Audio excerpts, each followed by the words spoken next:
오늘 함께 큐티할 본문 고린도전서 1장 26절에서 31절까지의 말씀입니다. 형제들아 너희를 부르심을 보라. 육체를 따라 지혜로운 자가 많지 아니하며 능한 자가 많지 아니하며 문벌 좋은 자가 많지 아니하도다. 그러나 하나님께서 세상에 미련한 것들을 택하사 지혜 있는 자들을 부끄럽게 하려 하시고 세상에 약한 것들을 택하사 강한 것들을 부끄럽게 하려 하시며 하나님께서 세상에 천한 것들과 멸시받는 것들과 없는 것들을 택하사 있는 것들을 폐하려 하시나니 이는 아무 육체도 하나님 앞에서 자랑하지 못하게 하려 하심이라. 너희는 하나님으로부터 나서 그리스도 예수 안에 있고 예수는 하나님으로부터 나와서 우리에게 지혜와 의로움과 거룩함과 구원함이 되셨으니 기록된 바 자랑하는 자는 주 안에서 자랑하라 함과 같게 하려 함이라. 아멘. 어제 우리가 나눈 본문에서 바울은 그가 전한 복음은 하나님의 능력과 지혜라고 선언했습니다. 그러나 동시에 이 복음은 세상의 가치관과 인간들의 기대와는 정반대되는 대조되는 것이라고 말했습니다. 세상은 크고 화려하고 많이 소유하고 유명하고 인기 있는 그리고 군림하는 것을 추구하기 때문에 인간은 그런 신을 기대하고 또 그런 것을 줄 수 있는 신을 믿고 따릅니다. 그러나 하나님은 세상의 가치관과 사람들의 기대와는 전혀 다른 방식으로 구원을 준비하셨습니다.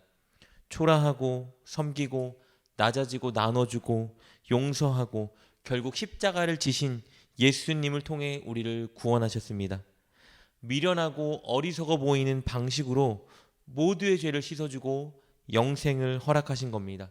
그러니 십자가의 예수님은 세상에 볼 때 어리석고 미련한 것이지만 구원받은 자들에게는 하나님의 가장 큰 능력이자 지혜인 것입니다. 오늘 본문은 하나님이 이 복음을 통해 구원받는 자들을 선택하실 때에도 세상의 기준이나 가치관을 따르는 것이 아니라 하나님의 지혜를 따라 하신다는 것을 보여줍니다. 우리가 만약 누군가를 선택해서 자기 편으로 만들어야 한다면 혹은 누군가를 선택해서 자기 수하에 두어야 한다면 우리는 어떤 사람을 뽑을까요? 당연히 건강하고 잘생기고 명성 있고 인기 있고 탁월하고 부유한 그런 사람을 뽑겠죠. 그것이 너무 당연한 세상의 이치입니다. 그렇다면 세상의 가치관과 사람들의 기대를 따른다면 구원받은 자들도 그런 자들이어야 하겠죠. 그런데 하나님은 그런 기준으로 사람을 선택하여 복음의 수혜자로 삼지 않으셨습니다. 오히려 그 반대로 가난하고 질병과 귀신에 억눌리고 사회에서 소외된 약자들을 선택하여 구원하셨습니다. 고린도 교회 성도들 대부분이 바로 그런 사람들이었습니다. 우리 26절 말씀 보겠습니다. 형제들아 너희를 부르심을 보라. 육체를 따라 지혜로운 자가 많지 아니하며 능한 자가 많지 아니하며 문벌 좋은 자가 많지 아니하도다. 고린도 교회 성도들은 세상의 기준으로 볼 때 사회에서 정말 별 볼 일 없는 사람들이었습니다. 사회에서 요구하는 지혜가 탁월하지도 않았고 능력 있는 자들도 아니었습니다. 부유하지도 않았고 좋은 가문에 유력한 사람들도 아니었습니다.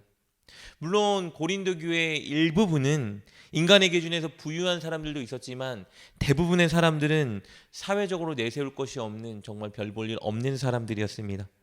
그런데 하나님은 그때 그들을 선택하여 부르셨습니다. 복음을 받아 구원받는 하나님의 자녀가 되게 하신 겁니다. 왜냐하면 하나님은 세상이 추구하는 가치와 공로에 관심을 두는 것이 아니라 오직 우리들의 상한 마음에 관심을 두기 때문입니다. 스스로 죄인이라 여기고 하나님의 은총이 반드시 필요하다고 여기는 그런 자들에게 복음의 혜택과 수혜를 주셨습니다. 이렇게 하나님께서 세상의 가치관과 사람들이 기대하고 정해놓은 기준이 아닌 오직 사람들의 상한 마음만을 바라보고 연약하고 죄인인 자들을 구원하신 이유에는 두 가지 이유가 있습니다. 그 첫 번째 이유는요, 스스로 의인이라 여기고 잘났다고 생각하는 그 사람들, 그리고 하나님의 은혜를 필요로 하지 않는 그 사람들을 부끄럽게 만들기 위해서입니다. 우리 27절과 28절 말씀 보겠습니다. 그러나 하나님께서 세상에 미련한 것들을 택하사 지혜 있는 자들을 부끄럽게 하려 하시고 세상의 약한 것들을 택하사 강한 것들을 부끄럽게 하려 하시며 하나님께서 세상의 천한 것들과 멸시받는 것들과 없는 것들을 택하사 있는 것들을 폐하려 하시나니 마음이 높고 스스로 의인이라 여기며 하나님을 거부하는 사람들은 장차 구원받은 사람들을 통해서 부끄러움을 당하게 될 것입니다. 그들은 세상의 기준과 가치관으로 볼 때 자신보다 연약하고 없고 소외되고 그래서 자기가 상종하고 싶지 않았던 사람들이 구원받아 예수님과 함께 영광을 누리고 있는 그 모습을 볼 때에 부끄러움을 당하게 될 것입니다. 그렇기 때문에 고린도 교회 성도들은 당시 세상이 추구하는 것과 즐기는 것, 사람들이 소유하려고 노력하는 것에 너무 마음을 뺏기지 말고 오히려 하나님께 선택받아 구원받은 자녀가 된 것에 감사하는 마음을 가져야 했습니다. 그리고 세상이 추구하고 바라는 것들을 목회자에게 요구하거나 그것들로 목회자를 판단하면 안 됐습니다. 그러나 고린도 교회 성도들은 그런 것들로 목회자를 판단하고 비교하여 교회 안에 분열을 일으켰던 것이죠. 그리고 하나님께서 세상의 기준이 아니라 오직 심령의 가난함만을 보시고 그들을 선택한 두 번째 이유가 있습니다. 그것은 오직 예수님만 자랑하게 하시려 하기 위함입니다. 우리 29절 말씀입니다. 이는 아무 육체도 하나님 앞에서 자랑하지 못하게 하려 하심이라. 하나님은 당시에 고린도에서 내세울 것이 없는 천한 사람들을 선택하여 구원해 주시고 하나님의 성도로 세워주셨습니다. 그들이 택함받고 구원받을 수 있었던 이유는 오직 하나님의 은혜와 사랑 때문이었습니다. 그러니 그들 스스로가 내세울 것이 무엇이 있겠습니까? 그들은 오직 그들을 선택하고 구원하신 예수님만 내세우고 자랑해야 했습니다. 30절과 31절 말씀입니다. 너희는 하나님으로부터 나서 그리스도 예수 안에 있고 예수는 하나님으로부터 나와서 우리에게 지혜와 의로움과 거룩함과 구원함이 되셨으니 기록된 바 자랑하는 자는 주 안에서 자랑하라 함과 같게 하려 함이라. 30절은 분명히 말해주고 있습니다. 예수님은 고린도 교회 성도들에게 복음을 받을 수 있는 지혜를 주셨고 자격 없는 그들에게 의로움과 거룩함과 구원을 주셨습니다.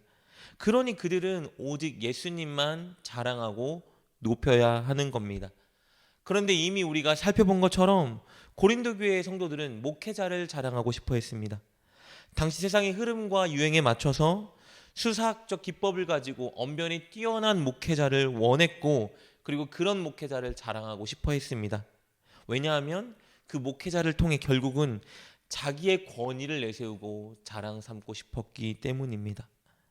자신들은 너무 초라하고 연약할 때 하나님의 은혜로 선택되어 구원받았지만 그럼에도 불구하고 목회자에게는 세상적인 자격들을 요구하고 있었습니다. 그리고 자신이 가진 것들을 자랑하고 싶어 했습니다. 바울은 그런 고린도 교회 성도들에게 그들이 세상의 가치관과 기준이 아니라 오직 하나님의 은혜로 구원받은 것을 상기하라고 권면합니다. 그러면서 이렇게 가르치고 있는 것이죠. 세상의 가치관을 버리고 세상의 자랑을 버리고 오직 복음의 가치관으로 살아라. 그리고 예수님만 높이고 자랑하라.